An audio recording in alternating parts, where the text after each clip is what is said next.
Boa noite, pessoal. Eu sou Edilene Lopes. Estamos iniciando hoje a primeira versão do podcast Abrindo o Jogo online, ao vivo aqui no Instagram. Para quem acompanha a programação da Itatiaia, o podcast Abrindo o Jogo é um podcast de entrevistas e hoje nós faremos ele aqui no Instagram com a participação de todos vocês. Vai ser muito legal. O entrevistado de hoje é Bruno Zampier, que é delegado da Polícia Federal. Ele é também cofundador de um dos maiores cursinhos jurídicos do Brasil e ele vai contar para a gente um pouco da história dele, como é a história de Bruno Zampier, como ele chegou até o cursinho que ele abriu com colegas dele e vai falar sobre assuntos do momento, dentre eles a saída do juiz Sérgio Moro do cargo e toda a repercussão na Polícia Federal. Inclusive, a Polícia Federal tem delegados que geraram uma carta em manifestação para o presidente da República, Jair Bolsonaro, preocupados com a independência. Alguém está perguntando aqui, cadê minha máscara? Na hora de falar, eu não uso máscara não. Estou em casa, estou em home office, mas o dia todo nós utilizamos sim a máscara porque é fundamental nesse momento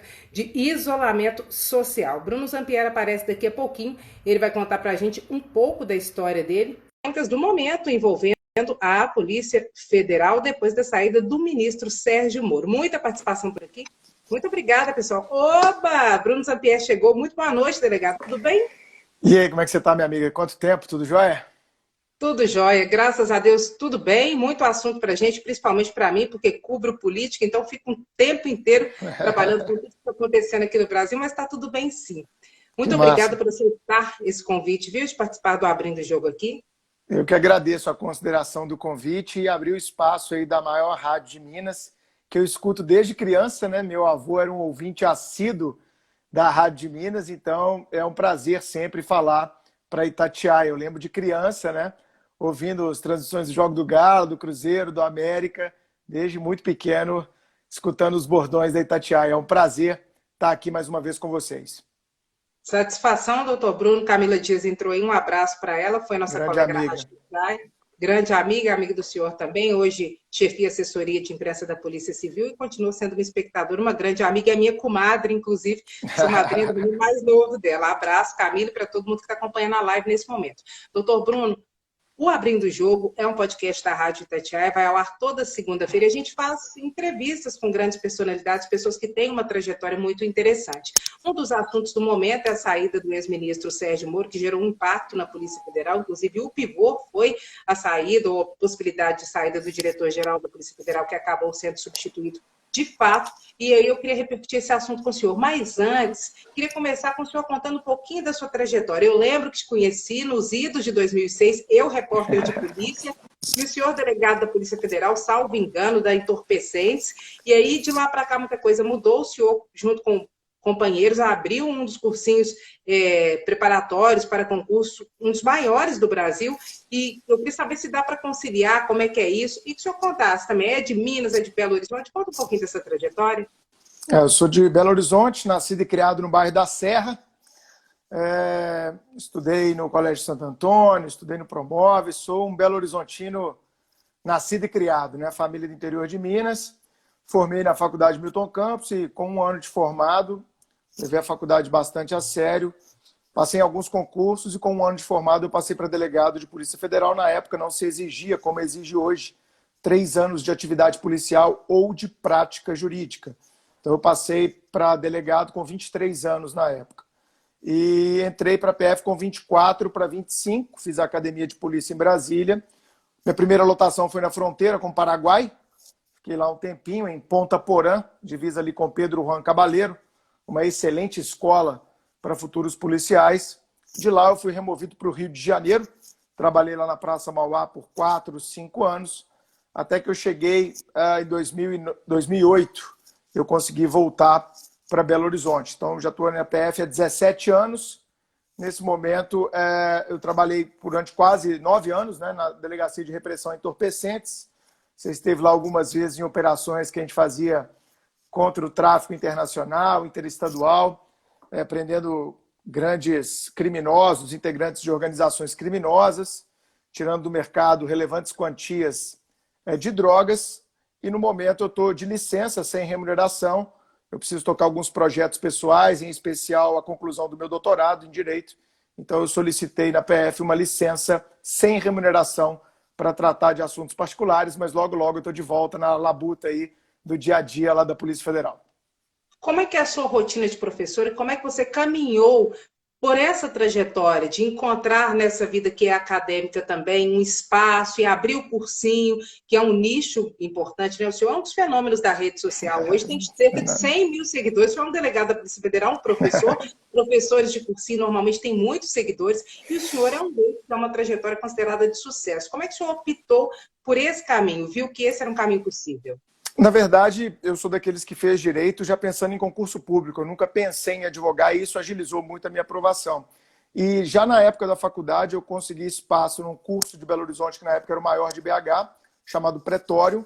Eu consegui lá fazer estágio no Pretório, depois me tornei coordenador e depois me tornei professor. Então eu nunca dei aula em faculdade, sempre fui filhote de curso preparatório. Então eu comecei a dar aula com 23 para 24 anos também, bem novo. E em 2009, a gente saiu do Pretório e criamos o Supremo, que hoje é um dos 5 maiores cursos do Brasil na preparação de candidatos para delegado, defensor público, Ministério Público, magistratura. A nossa pegada é bem jurídica mesmo lá no Supremo. Com certeza tem alunos nossos que estão nos assistindo aí. Então, a minha vida sempre foi essa multiplataforma, né? Escritor, tem vários livros aqui em cima que a gente escreveu. Professor, acadêmico, delegado, sócio, né, de curso preparatório, palestrante, a gente viaja pelo Brasil inteiro palestrando, então é uma vida realmente bem puxada aí nos últimos 17, 18 anos, mas é bom que eu tenho a grata satisfação de fazer só coisas que eu amo, que eu gosto, e eu sei que isso hoje é muito difícil da gente encontrar e eu gosto demais de todas as atividades que eu faço, Dilene. Doutor Bruno, explica para a gente um pouquinho qual que é a importância da autonomia da Polícia Federal e como é que essa confusão toda com a saída do ex-ministro Sérgio Moro, acusando o presidente da República, Jair Bolsonaro, de interferência política na corporação, como é que isso foi visto por vocês que são delegados da Polícia Federal e explicando um pouco do que é importante se ter autonomia para fazer as investigações. Gilene, eu acho que a gente tem que ser, primeiro, técnicos. Eu sei que o episódio ele é, na essência, um episódio político. É claro que houve uma quebra do acordo de cavalheiros que havia sido feito entre o Sérgio Moro e o Bolsonaro. Isso ficou notório na sexta-feira com as duas entrevistas, né? Com a entrevista pronunciamento. Vamos ser justos aí com os jornalistas, que os jornalistas não tiveram nem oportunidade de fazer uma pergunta, né? O que é um absurdo, ao meu ver.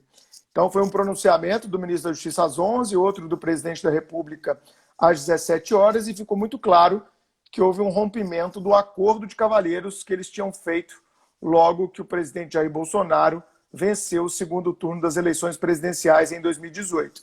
Como ficou estampado no pronunciamento, ele teria dado, a princípio, carta branca para o Sérgio Moro compor a sua equipe, mas já no primeiro ano de governo, ao que parece, ao que foi dito, ele quis interferir especialmente na troca da diretoria-geral da Polícia Federal, o que, sendo muito justo com o atual presidente, não é uma novidade do Bolsonaro, né?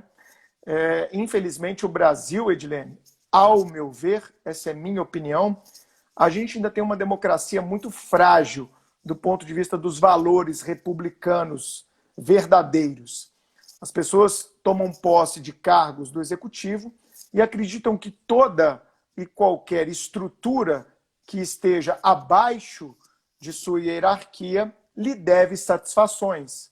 E isso não é verdade. O governador de Minas, ele não tem direito de querer saber o que a Polícia Civil investiga.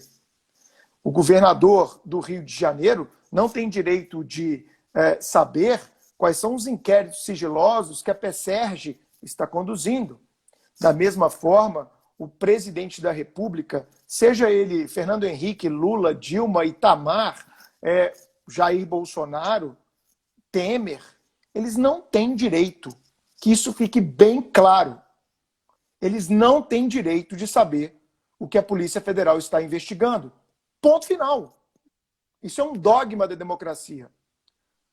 Os órgãos, especialmente órgãos sensíveis, órgãos de controle, eles devem ter a sua independência, a sua autonomia técnica respeitada dentro de uma democracia. E no Brasil, isso que, ao que parece, aconteceu, ao que tudo indica, aconteceu e será apurado mais detalhadamente no inquérito que o Aras, procurador-geral, solicitou na sexta-feira mesmo ao STF, isso já aconteceu em outras oportunidades. Se a gente puxar na história, em 2007, depois de conceder muita autonomia à Polícia Federal, especialmente na gestão do ministro da Justiça, Márcio Tomás Bastos, o Lula tentou interferir com pressão de petistas. Vários petistas achavam um absurdo serem surpreendidos com policiais federais às 5, 6 da manhã, batendo na porta, apresentando um mandado de busca e um mandado de prisão e cumprindo várias operações. Vale lembrar, né, Edilene, que o Palocci foi indiciado pela Polícia Federal enquanto ele era um braço direito do Lula. O irmão do Lula chegou a ser preso, não sei se você lembra, né? Lá no primeiro governo do Lula. O José Dirceu foi o primeiro grande escândalo do governo do Lula com um papel decisivo da Polícia Federal, né? No governo da Dilma, muita gente criticava o Zé Eduardo Cardoso por ele não conseguir controlar a Polícia Federal. Petistas criticavam o Zé Eduardo Cardoso porque ele não conseguia fazer esse controle da Polícia Federal. No governo do Temer, a gente teve uma substituição da direção-geral. Lembra? O Temer tinha aquela história do inquérito dos portos e ele, né, não estava conseguindo ter acesso. Ele tirou o Leandro Daello, na época diretor-geral, e colocou um delegado, Fernando Segovia, que demorou só 3 meses no cargo. O mandato dele foi muito curto, porque também essa substituição da diretoria-geral levantou muitas polêmicas. E, infelizmente, o colega que for assumir agora a direção-geral, ele já vai entrar, por melhor que sejam suas intenções, por mais competente que o colega seja, ele já vai entrar envolto a uma desconfiança dos demais órgãos, da sociedade e dos atores políticos desse país. E isso é péssimo para a instituição Polícia Federal, que ao longo de quase 2 décadas vem criando uma doutrina de operações policiais. A gente não consegue nem lembrar, né, Gênero, quantas pessoas, quantos figurões do Brasil foram presos pela Polícia Federal. A Polícia Federal prendeu gente na esquerda, na direita, ao centro. A Polícia Federal prendeu grandes figurões da cena econômica do Brasil, mesmo antes da Lava Jato.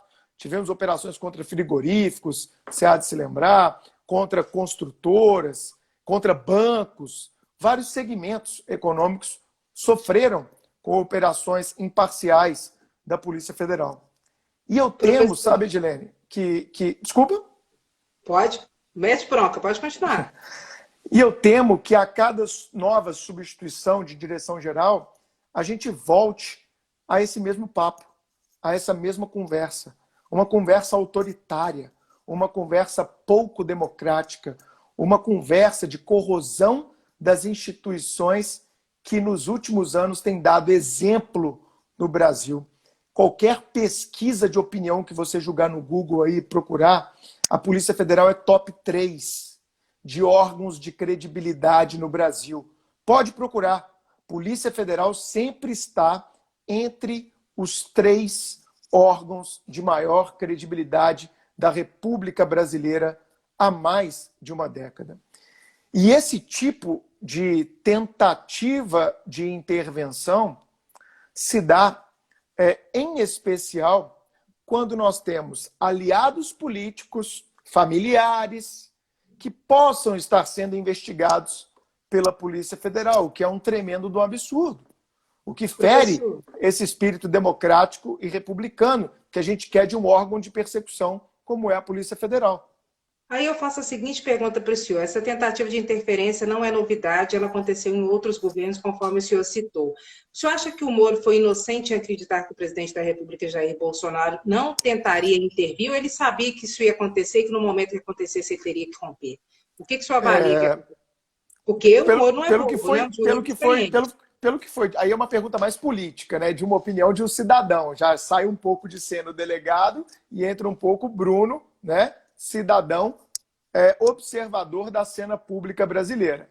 Na minha opinião, o que houve, o Moro, na verdade, olhando de fora, ele acreditou na promessa que havia sido feita a ele.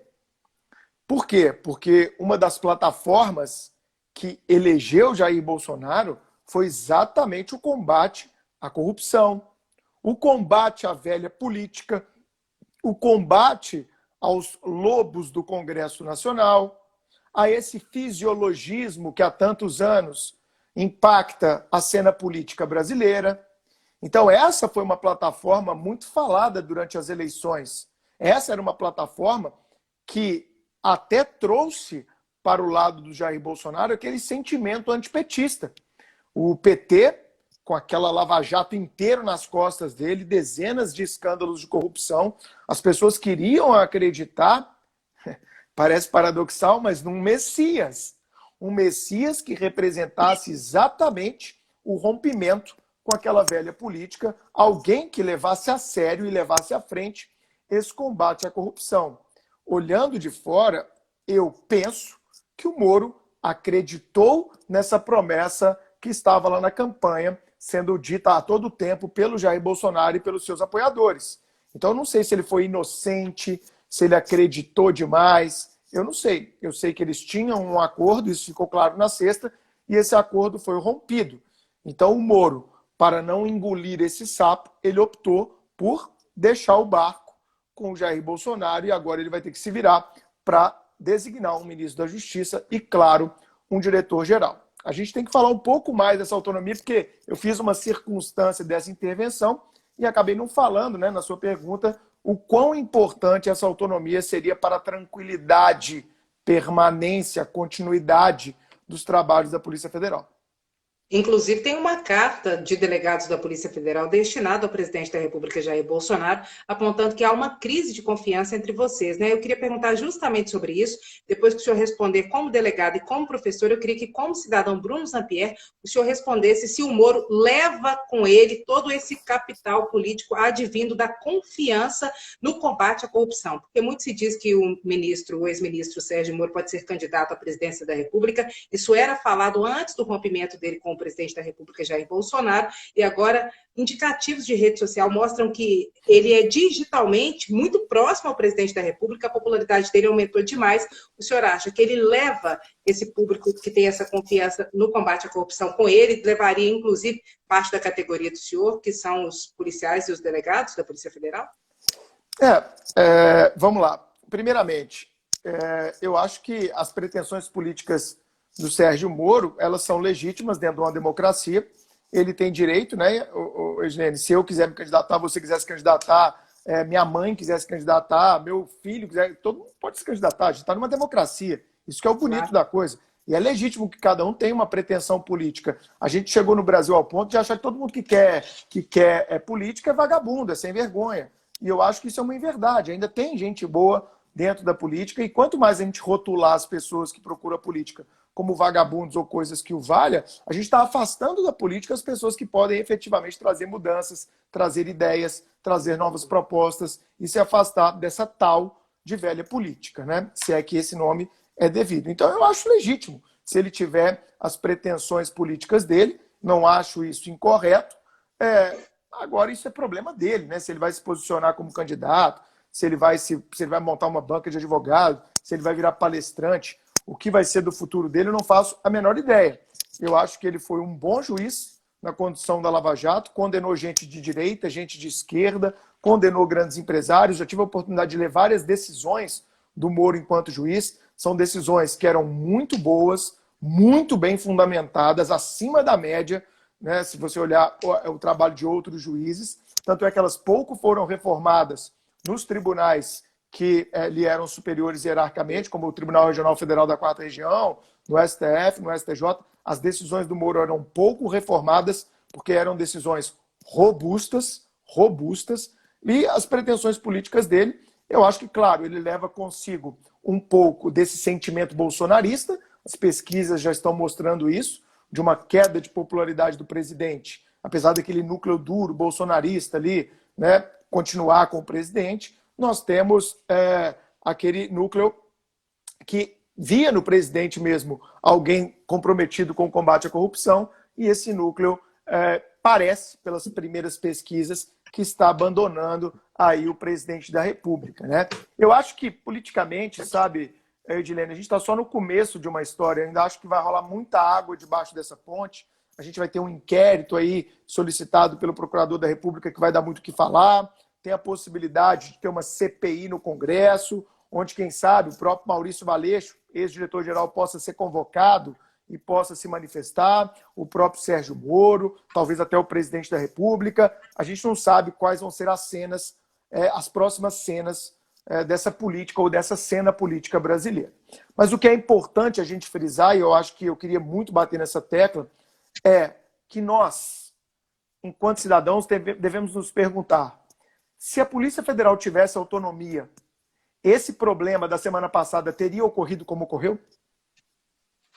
Né? Eu só acho que nunca teve, na verdade? Ou tem parcialmente autonomia? Olha só, vamos lá. Esse é um debate, né, que não acaba nunca. Eu lembro lá na eleição do Aécio com a Dilma, esse era um debate muito forte. Então, isso vira e mexe, volta à tona. O fato é, Edilene, a Polícia Federal não tem autonomia garantida por lei. Não existe uma lei. A Constituição não dá isso, o Código de Processo Penal não dá isso, a Lei de Organizações Criminosas não dá isso. A Polícia Federal não tem autonomia. E tem algum projeto no Congresso tratando isso? Tem, nós vamos falar. Sim, temos um projeto excelente, que pode ainda ser aprimorado, concordo. Mas a Polícia Federal não tem autonomia. Então, aqueles que falam, mas no governo do PT tinha, até o Sérgio Moro falou isso. Tinha o quê? O Zé Eduardo Cardoso tomava pressão todo dia para trocar o diretor-geral. O Lula, lá atrás, quis trocar o diretor-geral. É só jogar no Google, gente. É só jogar no Google. Isso aí não é novidade de Bolsonaro, não. O que o Bolsonaro fez, os seus antecessores também fizeram. Enquanto a gente não tiver... foi apelar, né? O que o ministro dele foi falou, então valeu, bicho, um abraço. Eu não vou ficar nessa canoa. Eu vou sair fora dela. Imagina, o pessoal está falando, imagina as polícias estaduais. Polícia que investiga, Edilene, tem que ter autonomia, tem que ter independência. Por que a gente vê tão poucas operações das polícias civis no Brasil contra políticos do Estado? Você que cobre aí, ó, a Polícia Civil de Minas, que é uma honrosa, uma briosa, com vários colegas excepcionais. Por que a gente vê tão pouco a Polícia Civil sendo estruturada para fazer grandes combates à corrupção? Por que combate à corrupção virou quase que uma exclusividade da Polícia Federal? E quando a verba não for verba federal, for verba estadual, a Polícia Federal não vai nem ter atribuição para isso. Por que na sua avaliação, a Polícia Federal consegue ser um pouco mais autônoma do que as polícias civis? Doutrina. Doutrina cultivada ao longo de anos. Orçamento definido. Então eu acho, sabe, Edilene, que a gente tem que parar de arrotar que a Polícia Federal tem autonomia quando ela não tem. E o episódio de semana passada, ele escancara mais uma vez essa sangria. E nós temos que buscar essa autonomia como forma de aprimoramento das instituições de controle da nossa democracia. A quem interessa uma Polícia Federal que não seja autônoma? Para você, Edilene, você é repórter, você faz um papel brilhante, a mídia está sendo injustamente muito atacada ultimamente, que é um viés autoritário, que é um viés autocrático, que não é exclusivo de Bolsonaro, né? Que não é exclusivo de Bolsonaro, sem polaridades, pelo amor de Deus. Claro, isso é um saco, isso é chato e isso é doença. Isso é danoso para a democracia. É super danoso para a democracia. Você faz uma crítica ao Bolsonaro, você é petista. Você faz uma crítica ao PT, seu minion.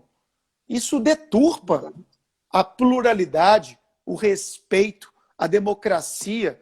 Deturpa a nossa capacidade de ouvir o diferente. A gente só quer ouvir o igual. A gente só quer ouvir aquilo que confirmar as nossas crenças. Nós estamos com baixa tolerância ao diferente. E isso é péssimo. Isso é horrível para um Estado. E nós estamos cada vez mais assim. Então, Edilene, a gente tem que pensar que a gente tem que parar de falar que a Polícia Federal é autônoma e nós temos que brigar por isso, como os delegados estão brigando. Então, essa carta que você citou, ela saiu da Associação de Delegados de Polícia Federal, através do nosso presidente Edvandir Paiva. E essa carta aberta ao presidente, que está disponível aí na internet, está disponível aqui no meu Instagram, quem quiser seguir lá, @ZampierreBruno, ela fala exatamente o que a Polícia Federal precisa para, de fato, ser uma polícia autônoma. A gente precisa de uma independência funcional.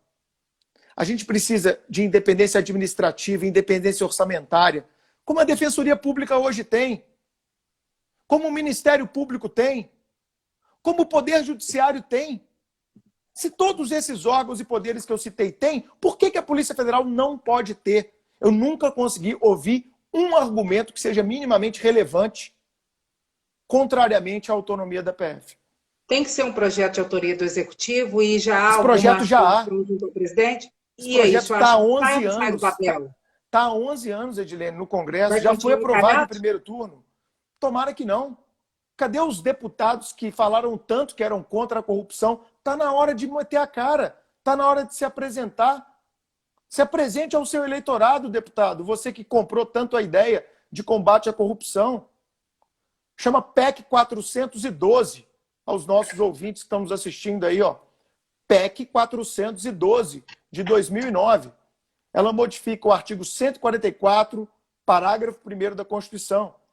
E estabelece que a Polícia Federal deve ter, por exemplo, Edilene, capacidade de enviar o seu orçamento ao Congresso, para que o Congresso aprove, vai ter controle.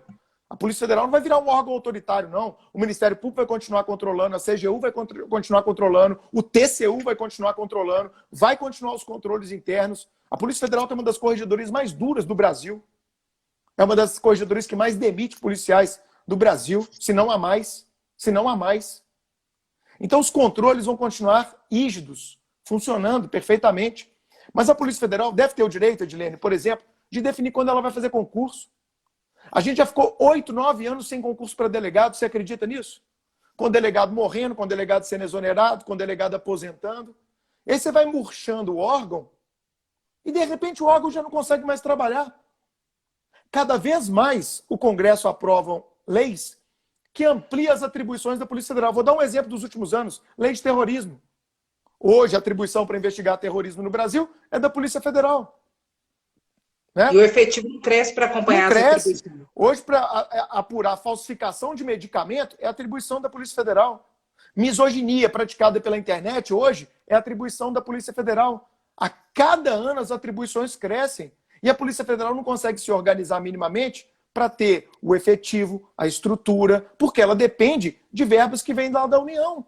Na avaliação do senhor, qual deveria ser a atribuição da Polícia Federal, aproveitando esse gancho que teria motivado a interferência, a última tentativa de interferência política do presidente Jair Bolsonaro, seria, o que ele desmentiu, a preocupação dele com investigações relacionadas aos filhos, Carlos e Eduardo, a um esquema de fake news, e o Flávio, por causa da rachadinha do famoso Queiroz, que ficou famosa quando ele era deputado estadual, pelo estado dele. Essas investigações necessariamente são competências da Polícia Federal? O que no caso da política é competência da Polícia Federal? O que não é? E na avaliação do senhor, o que deveria ser? A Polícia Federal deveria ficar com o quê? A Polícia Federal hoje, Dilene, eu até dou uma palestra nesse sentido pelo Brasil inteiro, ela tem mais de 40 atribuições. Mais de 40. Então as pessoas olham, a Polícia Federal faz uma coisinha ou outra. Não. A Polícia Federal faz muita coisa. Eu teria que parar aqui e fazer uma live só para isso, porque 40 atribuições é muita coisa. Então nós temos ali no 144, quem tiver curiosidade, da Constituição, 144, parágrafo 1º, nós vamos ter 4 incisos com algumas atribuições constitucionais. A gente tem a Lei 10.446, que é uma lei importante, de 2002, que define outras atribuições da PF. Então a atribuição da PF, ela cresce a cada dia. E cresce por quê? Por lobby no Congresso. Então tá lá, indústria de medicamentos, ela tá tendo falsificação demais de medicamentos. Quem que podia investigar isso, hein? Bota para a Polícia Federal investigar. Poxa, tá tendo crime aqui de misoginia na internet. Beleza, então vamos colocar para quem? Bota a Polícia Federal na internet, né? Vamos colocar a Polícia Federal para investigar. Tá tendo explosão de caixa eletrônico com organização criminosa, atuando em mais de um estado. Bota a Polícia Federal para trabalhar nisso. Toda hora, se a gente pegar um corte de 88 até agora 2020, só ampliou, não teve uma retirada de atribuição da PF. A PF é o órgão que mais cresce de atribuições. Então, quanto mais a gente coloca atribuições para a PF, obviamente, mais estrangulado e mais orçamento, e mais gente, mais estrutura, e mais logística a Polícia Federal vai precisar para cumprir sua missão. E a Polícia Federal, na última década, ela se destacou demais nesse combate à corrupção. Para falar de forma genérica, para que o nosso ouvinte possa entender, a Polícia Federal sempre vai investigar atos de corrupção que tenham uma ligação direta com a União. Então, por exemplo, foi transferida uma verba do Ministério dos Esportes para construir uma quadra no município do interior de Minas. Essa verba chegou lá para o prefeito executar a quadra, veio lá do Ministério dos Esportes. Então essa verba veio da União e desceu para o município. Beleza, Edilene? Aí o que acontece? O prefeito, ao invés de destinar aquela verba para o fim proposto, ele desvia a verba ou superfatura o contrato, e aí passa a ser o quê? Atribuição da Polícia Federal investigar o crime daquele prefeito, porque teve um desvio de verba pública federal. Perfeito? Aí você tem um político que está liderando um grande esquema numa licitação que vai ser feita pela União para a construção de uma usina hidrelétrica, para o asfaltamento de uma BR, para a construção de um hospital federal, para a reforma de uma universidade federal, para um centro técnico federal. Tudo que envolver verbas da União, a Polícia Federal estará com a sua atribuição garantida para essa investigação. Perfeito? Falando de forma bem macro, de forma bem ampla. Na questão que você perguntou a respeito dos filhos do presidente, está havendo uma confusão aí no primeiro plano, porque a investigação contra o senador, que é filho do presidente, ela está sendo muito bem conduzida pelo Ministério Público do Estado do Rio de Janeiro. Chegaria em algum momento às mãos da Polícia Federal ou não? E por que se chegar? Eu não tenho conhecimento e não tenho elementos, Edilene, para falar isso, porque se está na Polícia Federal, isso está sob sigilo.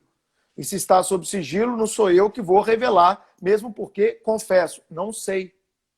Tem que, né, os colegas lá do Rio também, a gente tem uma forte política de compartimentação sigilosa dentro da Polícia Federal, o que é um dos frutos da doutrina que a gente trabalha. Eu não ligo para um amigo meu, e aí, cara, o que você está investigando? Me conta aí. Pô, que legal, manda foto para mim. Isso não existe na Polícia Federal. Existe uma cultura de respeito à investigação do colega, de compartimentação sigilosa. Isso é doutrina. De proteção da própria investigação, né? Claro, de proteção do colega que está investigando, de proteção da própria investigação, de proteção do trabalho investigativo. Sabe, eu vejo outras instituições investigando sem doutrina. E aí o que acontece? Vaza a operação, o alvo fica sabendo antes, foge. Né? Se isso acontece na Polícia Federal, que tem uma forte doutrina, imagine quem não tem doutrina. Investigar, Edilene, não é para qualquer um. Eu compreendo completamente, principalmente não pela é para qualquer da minha um. profissão, doutor Bruno. O senhor deve acompanhar meu trabalho. Se eu tenho uma informação muito sigilosa, e eu tenho muitas durante todo o dia, eu não comento com ninguém. Eu não chego em casa e comento com meu marido, eu não comento com meu pai, não comento com minha mãe, não comento com meu chefe. Já teve situações em que eu, com meu chefe Emanuel Carneiro, ele, Edilene, como é que você descobriu isso aí? Meu chefe, não posso falar. Exatamente, fonte, sigilo da fonte. É o sigilo da fonte. Então, no trabalho de vocês que, né, seriamente deve ser levado, eu imagino que essa deve ser uma questão muito, que exija muita rigidez da parte de vocês. Né? Mas, caso por exemplo, contrário, prejudicar o trabalho público. Exatamente. Como eu falei, eu não tenho elementos para falar se tem uma investigação na Polícia Federal contra os filhos do presidente. Eu não tenho elementos e não vou ter para falar desculpa, porque eu não vou ligar para um amigo meu que está investigando e falar, e aí, cara, como é que está a investigação contra os filhos do Bolsonaro? Ele vai olhar assim para o telefone, mas esse Bruno enlouqueceu. Ele vai até fazer uma informação sigilosa. Olha, o chefe, um tal de delegado Bruno lá de Belo Horizonte me ligou aqui perguntando. Achei estranho, fora de propósito. Vamos investigar esse Bruno. As coisas da Polícia Federal têm esse nível de sensibilidade e esse nível de respeito institucional, sabe? Mas minha pergunta era em tese, algum desses casos citados pela imprensa tem algo que possa levá-los a serem investigados pela Polícia Federal ou não? São de competência de outros? Repito, eu não tenho conhecimento de nenhuma investigação dessa. O que eu ouvi falar foi igual você ouviu pela imprensa. Então, dizem que tem um inquérito que está rolando no Supremo Tribunal Federal para apurar fake news, e esse inquérito de apuração de fake news chegaria, supostamente, sempre na condicional. A gente tem que ter esse cuidado. O delegado tem que ter esse cuidado, o jornalista tem que ter esse cuidado. Quem investiga tem que ter esse cuidado. Nós não somos juízes para condenar.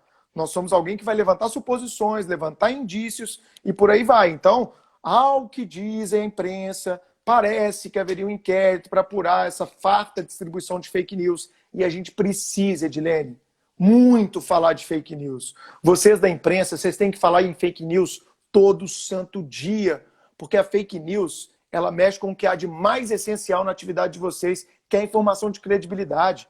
Com certeza. Hoje os órgãos de imprensa estão sendo colocados em xeque a todo momento em rede social. Então a Itatiaia faz uma apuração, levanta, confirma com 3 fontes, escreve um texto, passa pela revisão do editor, tem uma reunião de pauta, uma coisa séria, uma instituição, sabe, de décadas, e ela vai e faz um trabalho bonito, apresenta para a população, um cara vai, manipula aquela notícia da própria Itatiaia, troca palavras, troca conteúdo, fatia, e vai e solta, sabe? Como se aquilo fosse uma verdade. Hoje, por exemplo, o trending topic do Twitter, não sei se você viu isso, era fechado com Bolsonaro, com um erro de português. Uhum. Todo mundo do Brasil errou na hora de fazer a hashtag ou foram robôs direcionados para isso? A gente precisa falar nisso todo santo dia. Fake news, eu recomendo, eu já recomendei outro dia numa live que eu fiz, aquele documentário que tem no Netflix, Privacidade Hackeada. Não sei se você já viu. Aquele documentário tem que ser visto e revisto 3, 4 vezes. Que ele mostra o que aconteceu nos Estados Unidos e que pode ter acontecido, não temos provas ainda, no Brasil. Lá nos Estados Unidos, eles sabiam que a Hillary Clinton não estava envolvida em esquema de corrupção algum, mas fizeram uma campanha nojenta para destruir a imagem da Hillary Clinton. E isso foi decisivo, ficou provado. Cambridge Analytica, ficou provado que isso foi decisivo para a vitória do Donald Trump. Isso detona o sistema democrático. Hoje, por exemplo, me mandaram vários amigos uma mensagem onde a Associação de Delegados de Polícia Federal enviava ao Ministério da Justiça um pedido de não intervenção. Aí eu olhei primeiro, o ofício, Edilene, era de outubro do ano passado. E o ofício dizia respeito a uma regulamentação que o Ministério da Justiça tinha feito, contrariando uma orientação jurisdicional do STF, dizendo que a Polícia Rodoviária Federal podia lavrar termo circunstanciado de ocorrência. O que a Associação de Delegados estava pedindo era falando assim, ó, o Ministério da Justiça, por favor, respeite a decisão do STF. A Polícia Rodoviária Federal não pode fazer esse tipo de papel, porque esse papel, essa atribuição é da Polícia Judiciária. A Constituição definiu isso. Então, respeite a decisão do STF e não interfira nisso. O pessoal transformou esse documento, que não tem nada a ver com o momento atual, como se fosse um documento dos delegados pedindo para o ministro da Justiça não interferir na Polícia Federal. Manipulação de fake news pura. Pura. O tempo inteiro. Então, hoje, vários alunos, meus seguidores, mandando: ô, Bruno, esse ofício aqui, gente, lê. Lê. A gente está perdendo o hábito da leitura. Olha a data. Olha sobre o que ele está falando. Olha o tema. Lê o documento. Porque as pessoas não leem mais. Aí manda aquele documento. Tá vendo? Os próprios delegados queriam que o ministro não interferisse na Polícia Federal. Fora Moro. Ô, gente, vamos deixar de ser imbecil. Vamos deixar de ser imbecil. Não tem outra palavra. Vamos parar de repassar no WhatsApp notícia que a gente nem leu, nem sabe o que é. Analisa. Você quer ser o quê? O difusor de fake news? O idiota? O imbecil que fica propalando fake news o tempo inteiro só porque ela confirma uma crença sua? Independentemente se aquilo é uma verdade ou não? E eu torço muito, sabe, Edilene, que nós avancemos não nesse inquérito, mas em vários inquéritos em que nós possamos cada vez mais combater fake news. Eu tenho um livro que chama Bens Digitais, foi minha dissertação de mestrado em Direito. Nós temos que combater esse tipo de procedimento digital, que não está só na direita, viu, Edilene? Está na esquerda também, está na polarização. Tem fake news de direita, tem fake news de esquerda, e ela é idiotizante, independentemente do polo que ela está. Então, às vezes, a minha mãe, tadinha, às vezes me manda notícia: ô, mãe, né? Dá uma lidinha, isso não é verdade, mãe, isso não faz o menor sentido. Joga num buscador de internet, num Google, vê que tipo de site está replicando aquilo. É a Rádio Itatiaia, né? É o Estado de Minas, é a CBN. O que está divulgando aquilo dali? São instituições com credibilidade ou não? Sabe? Por quê? Ah, não, é o site Zezinho das Couves que está divulgando isso. Quem é esse site, cara? Que blog é esse? Sabe? Então vamos parar, gente, de divulgar. Então nós temos que aprimorar, Edilene, as ferramentas de controle estatal das fake news. Então, Isso esse acha que inquérito, está prestes a acontecer ou não? eu acho que tem que acontecer. Não só nesse inquérito do STF, mas inquéritos têm que pipocar pelo Brasil inteiro para que a gente combata esse câncer da sociedade da informação, que é a difusão de fake news. Tá? O Renato Rios Neto acabou de postar aqui, o senhor acompanha o trabalho dele, tem o programa Itatiaia Patrulha, Demais, que a Patrulha. casa tem que cair para fake news. Tem que isso. cair. Isso é algo que corrói o nosso sistema democrático, porque tem muita gente, sabe, Odilene, que tem juízo crítico, né? Que vai parar e vai ler uma notícia que recebe no WhatsApp. Pô, peraí. Isso aqui não faz o menor sentido. Mas tem gente que não tem a formação cultural, educacional, e que vai começar a querer repetir aquilo na sua roda de amigos, vai mandar aquilo no grupo do WhatsApp, vai postar na sua rede social como se fosse uma verdade absoluta, e não tem compromisso. Por quê? Porque aquilo simplesmente está confirmando uma crença deles.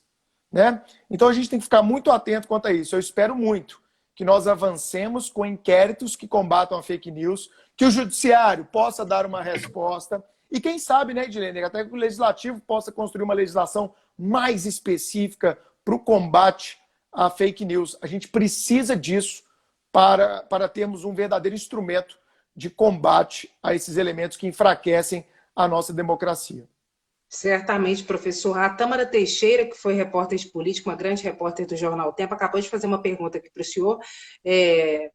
Muito tem se recorrido à justiça questionando a nomeação do novo chefe da Polícia Federal. Na avaliação do senhor, há a possibilidade de ele ser retirado do cargo, atendendo a alguma dessas ações judiciais, devido às circunstâncias em que ele foi nomeado? O mesmo poderia acontecer com o novo ministro, que ainda não foi anunciado, ou isso, juridicamente, com a análise técnica do senhor, é impossível? Eu queria que o senhor falasse um pouquinho mais sobre a carta dos delegados, falando sobre a crise de confiança que foi enviada ao presidente da República. Alguma exigência dentro ou fora dessa carta foi feita ao presidente? Na verdade foram sugestões, né? Porque a Associação de Delegados não pode fazer exigências ao presidente, mas ela pode colaborar para a construção de uma democracia mais sólida. Então essa foi a ideia dos delegados de Polícia Federal. Então nessa carta, o que está sendo defendido? São coisas óbvias, sabe, para aprimoramento da nossa democracia. Primeiro, se o Ministério Público ele tem um chefe que vai ter um mandato, por que a Polícia Federal, que tem uma importância tão grande quanto o Ministério Público, por que ela não pode ter um diretor com mandato de 2 ou 3 anos, quem sabe? Autorizada uma recondução ou vedada a recondução? Segundo, por que a gente não pode pensar na própria categoria de delegados elegendo o seu representante? Como faz o Ministério Público, faz uma lista tríplice, Edilene. Esses são os 3 mais votados. A Associação de Delegados já tentou isso. Ofertamos lá, à época, salvo engano, a Dilma, não lembro se foi na Dilma ou no Temer, a gente ofertou 3 nomes de colegas que a gente achava que tinha integridade moral, que tinha conhecimento da carreira, que tinha capacidade técnica, inteligência emocional, para poder liderar o órgão. O Ministério Público faz isso há décadas. Por que a Polícia Federal não pode fazer também? Qual seria o impeditivo? Interferência política? Não sei. Porque a gente pega os 3 mais votados e o presidente indica um deles. Mas esse presidente quebrou uma tradição, o que já foi grave, ao meu ver, de nomear um integrante do Ministério Público que não estava na lista tríplice. Os procuradores da República gritaram muito, e, ao meu ver, com razão. Com razão. Essas culturas, essas praxes democráticas, elas devem ser mantidas, e o presidente atual rompeu com uma delas, de não nomear nenhum dos 3 mais votados. Então, o Janot estava entre os 3... do mandato, uma lista tríplice, do mandato. E essa independência funcional para a gente continuar trabalhando livremente. Se o Valeixo, que foi o diretor-geral que saiu, o doutor Valeixo, se ele tivesse um mandato, por exemplo, de 2 anos, e esse mandato encerrasse em dezembro, o Bolsonaro poderia ligar para o Moro e falar: ô Moro, seguinte, eu não vou reconduzir o Valeixo, não. Eu não estou gostando da forma como ele está tocando a Polícia Federal. Eu acho que a gente está fazendo poucas operações, está prendendo pouca gente. Eu acho que as apreensões de droga caíram. Eu acho que o contrabando não está sendo efetivo. Eu acho que a migração nos aeroportos está uma porcaria. Eu vou trocar o Valeixo no final do ano. Eu não vou mais. Então, só esperar acabar o mandato dele.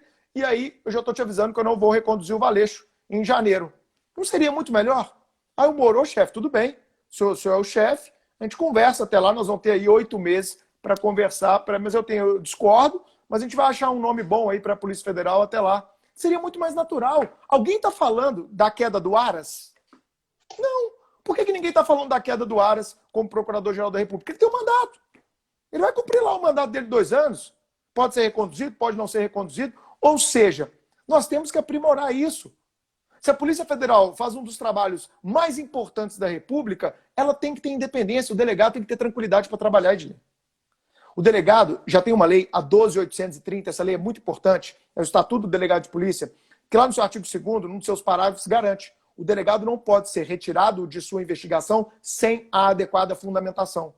E tem muito caso esdrúxulo desse tipo? Tem. Tocantins agora teve um escândalo lá.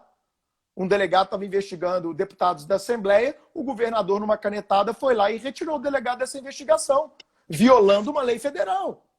Ao meu ver, não sei o que foi feito lá em Tocantins, mas era um mandado de segurança para que ele voltasse às suas funções.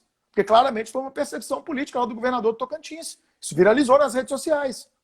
Então amanhã, se tem um delegado da Polícia Civil aqui investigando um fato grave, que alcança, por exemplo, um aliado político do governador Zema. O governador Zema vai colocar o quê? Vai mandar esse delegado que está em Belo Horizonte, vai mandar ele para Montes Claros? Vai mandar ele para Uberlândia? Vai colocar ele em Varginha? Porque a briga de poder, Edilene, ela é mais sutil. E a gente tem que revelar um pouco disso. Às vezes o cara está investigando, fazendo um puta trabalho e vira para ele: poxa, cara, isso é fantástico. Eu vou te colocar agora como chefe. É o famoso cair para cima, né? Ele não cai, não. Ele cai, sobe. Cai subindo.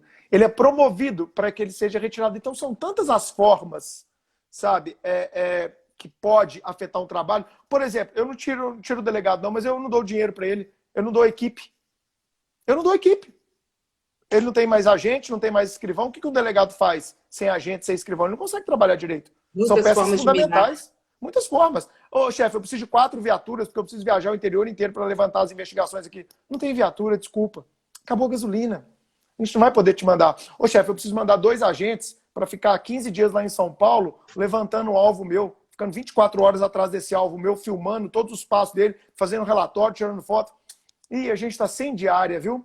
Não vai ter dinheiro para mandar esses agentes para lá. Tem muitas formas da gente minar uma operação. Então, essa independência, não só da Polícia Federal, mas, de novo, pode começar pela Polícia Federal, mas tem que ser estendida também à Polícia Civil, e vários colegas da Polícia Civil concordam plenamente quando eu falo isso, né? Isso é uma necessidade desse novo momento do Brasil, de um Brasil que verdadeiramente quer combater a corrupção e não jogar poeira para debaixo do tapete como a gente fez por tantos e tantos anos.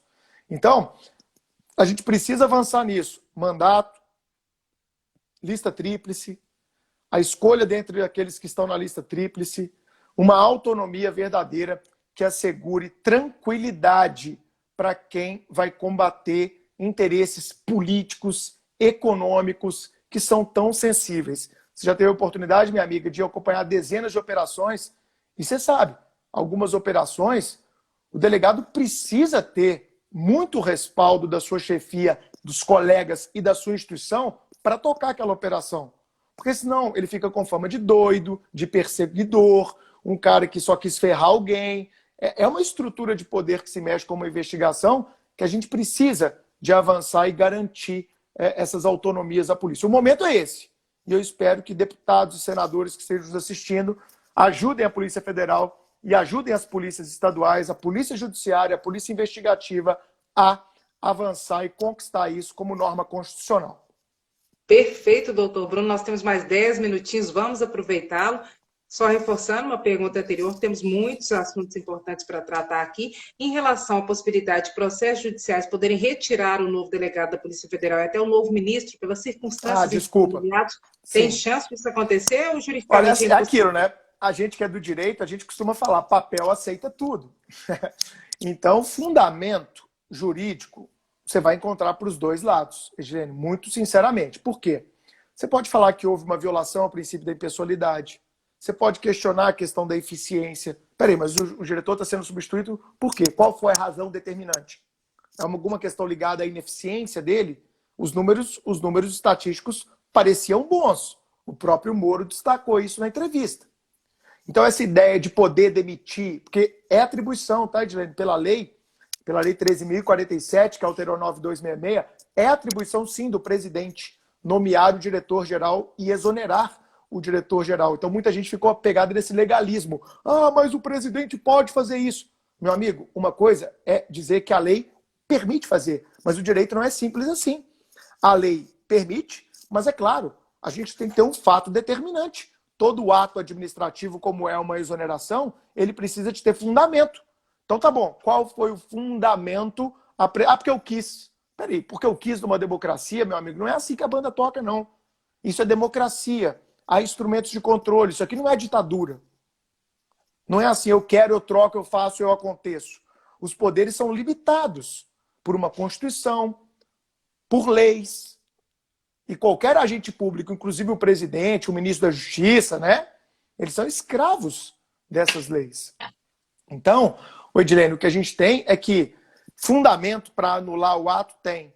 Mas eu te pergunto, eu não acredito nisso. Por quê? Você anula o ato e devolve o Maurício Valeixo para ser diretor-geral, sem autonomia? Ô, Maurício Valeixo, tudo bem? Aqui, ó, foi anulado o ato, tá? Parece que o Marcelo Freixo, aquele deputado, né, entrou com uma medida dessa. Eu vi na imprensa. Aí você vai e anula o ato de exoneração, aí ele volta para lá. Aí ele senta na cadeira de diretor-geral. Pô, gente, eu tenho aqui agora ser um menor apoio do Planalto, do Palácio do Planalto, agora eu sou de novo o diretor-geral. Então eu acho que isso é muito mais uma medida, ao meu ver, política, né, do que uma medida efetivamente jurídica. Do ponto de vista jurídico, você tem elementos para manter a exoneração e você tem elementos para cancelar a exoneração, já que ela não se deu com base na fundamentação. Você poderia arguir princípios constitucionais como a impessoalidade, a moralidade, a eficiência, como formas de anular esse ato. Mas vamos pensar do ponto de vista prático, que é o exercício que o ministro lá que receber essa ação vai fazer. Tá, eu anulo e aí eu devolvo o ex-diretor-geral para o cargo? Seria um tanto quanto um contrassenso. Se ele tivesse autonomia, não. Ó, beleza, ele tem autonomia, ele foi retirado do cargo de maneira indevida. A Constituição manda que ele tenha um mandato, então ele vai cumprir o mandato até o final. Ele pode até sofrer um impeachment. Quem tem mandato sofre impeachment. Então, por exemplo, o diretor-geral da Polícia Federal, tendo um mandato, ele foi flagrado, sei lá, exemplo, para que não façam um corte na minha fala, né? E depois falam falam que isso, fake news, que eu falei isso, né? Exemplo, didaticamente, ele cometeu um ato de corrupção e vai sofrer um impeachment. Pode ser, o ministro do STF pode sofrer um impeachment, várias figuras da República, o procurador-geral pode sofrer um impeachment, um impedimento. Então, seria assim também.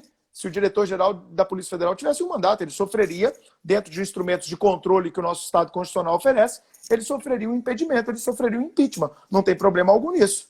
Mas eu acho que a gente precisa evoluir para que tenha mandato, para que tenha lista tríplice, para que tenha autonomia, para que a gente possa amadurecer enquanto democracia, uma democracia de verdade, não uma democracia claudicante, como a gente tem visto nos últimos tempos.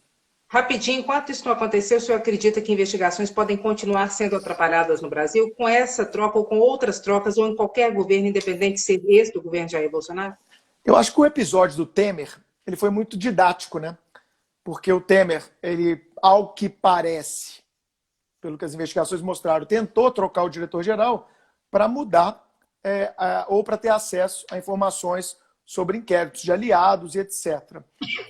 Eu acho que isso não vai acontecer mesmo com o Bolsonaro, porque a Polícia Federal tem um modo de trabalho que é muito maior do que qualquer presidente da República. A Polícia Federal tem doutrina. A Polícia Federal tem servidores inteligentíssimos em todas as carreiras, de delegado, de agente, de escrivão, de papiloscopista, de peritos. A gente tem ótimos peritos, a gente tem excepcionais delegados. E eu duvido muito que alguém vai ligar para um delegado aqui de Minas Gerais, ou de São Paulo, ou do Rio. E aí, cara, o que você está investigando? Manda o relatório que o presidente está pedindo para saber o que você está investigando. Ah, você está querendo saber? Só um minutinho. O colega vai fazer uma informação para o Ministério Público e isso vai virar outra investigação contra quem está querendo saber. Então, essa possível pressão não vai funcionar, né? Embora a autonomia seja necessária, vocês conseguem ter um pouco de autonomia. Repito, você pode minar uma investigação de várias formas, mas essa intervenção direta que alguns acreditam que vai acontecer, eu confio que a Polícia Federal é muito maior, é uma instituição de décadas e ela é muito maior do que qualquer governante transitório que esteja sentado na cadeira do poder. A doutrina e a competência dos servidores da Polícia Federal vai prevalecer, se Deus quiser. Professor, o Abrindo o Jogo está no finalzinho, faltam 5 minutos, a nossa live dura 1 hora. Eu queria agradecer muito as centenas de pessoas que participaram. Vou citar algumas aqui que ficaram acenando: Paulo Moraes, Aparecida Fernandes, Douglas Lima, Renato Rios Neto, nosso repórter, acompanhou tudo, de olho no trabalho, de olho na live, Aline Rize, Regis Moura, Maria Clara, doutor Paulo Macieira, Carlos Emídio, Aguinaldo Patrocínio, todo mundo acompanhando aqui, ligadinho, Viviane, Paola, Olimar, Tiago, estão perguntando muito o nome do documentário que o senhor recomendou, é Privacidade Hackeada, é muito interessante mesmo. Excelente. Excelente, eu já assisti, é excelente mesmo. A nossa diretora de jornalismo, Maria Cláudia Santos, também está acompanhando, assim como a Jéssica, que é a nossa coordenadora de web, estão gostando da live, que eu estou com o olho aqui, estou com o olho no WhatsApp também. Muitíssimo obrigada, a gente termina o Abrindo o Jogo, nós temos uns minutinhos com um bate-bolinha, frases curtas, respostas curtas também. Então, eu pediria ao senhor uma frase para definir o momento atual do Brasil. Sensível. Sensível, delicado, e que as pessoas com mais juízo crítico estão na hora de se pronunciar. Eu acho que em momentos delicados, as pessoas com mais conhecimento técnico, com mais conhecimento político, elas têm que aparecer. Eu sei que o momento é sensível, tem muito hater, tem muita gente que vai te xingar, tem muita gente que vai dizer que você é isso, que você é aquilo. E isso faz parte. E é gostoso ter hater, porque pelo menos ele te escutou, né? Eu fico feliz quando a gente tem hater, porque a pessoa te escutou. E eu acho que as pessoas com discernimento, elas estão naquele momento delicado de uma democracia que elas têm que falar, têm que opinar e têm que participar da cena pública, sabe? Acho que não dá para ser covarde nesse momento. Na sua avaliação, qual que é a chave para o combate à corrupção? Independência, recurso, moralidade e voto. Voto correto, voto em pessoas que você sabe qual é o passado. Se você analisar bem o passado de cada candidato, você vai encontrar fatos ali que você vai dar o seu voto de confiança. Sempre numa democracia, ele não tem como, é o voto. Então a gente tem que sofrer a cada 2 anos, pensar bem quem vai votar, lembrar de quem votou. Hoje a rede social está aí, né, para a gente cobrar, né? Ô, deputado, tá bom? E agora? O que você acha desse fato aí? Eu direto mando mensagem pro meu deputado que eu votei. E aí, cara, o que você acha dessa situação aí? Você não vai se pronunciar? Eu esperava de você, meu representante, que você se pronunciasse. Acho que uma democracia se constrói com base nesse tipo de valor. Voto, investigação, independência e moralidade acima de tudo. Para terminar, como é que o senhor avalia a estrutura atual da Polícia Federal? A Polícia Federal tem, ao longo de anos, uma estrutura boa, uma estrutura diferenciada, com servidores brilhantes e fantásticos. Acho que esse é o grande ativo da Polícia Federal, o seu corpo de servidores. Tem doutrina, e eu acho que a estrutura é boa e torço para que ela continue sendo, para que a Polícia Federal, acima de qualquer governante, possa continuar sendo uma polícia republicana e de Estado, que investigue, doa a quem doer, como a gente aprende lá na Academia Nacional de Polícia. Professor Bruno Zampier, delegado da Polícia Federal, mestre e doutorando em Direito, professor de um dos maiores cursinhos jurídicos do Brasil, o Supremo. Muito obrigada pela participação aqui no Abrindo o Jogo, viu? Foi uma satisfação receber o senhor, tenho certeza que os internautas adoraram. Obrigado, Edilene. É sempre um prazer falar com você. Você é uma grande repórter que eu acompanho já há mais de uma década. Parabéns pelo seu trabalho, parabéns para a Rádio Itatiaia, a Rádio de Minas. E vamos ver se o esporte volta, né? Eu tô com saudade de passar raiva com o nosso Galo. Vamos ver se volta logo esse esporte, pelo menos de portão fechado, para Itatiaia dar aquele show de sempre, né? Obrigado pelo convite, estou sempre à disposição aqui de vocês, da Rádio de Minas. Obrigada, um abraço, digo mesmo, viu? Obrigada a todo mundo que participou também. Até a nossa próxima live, o Abrindo o Jogo, agora online também. Um abraço, professor. Tchau, obrigado. Tchau.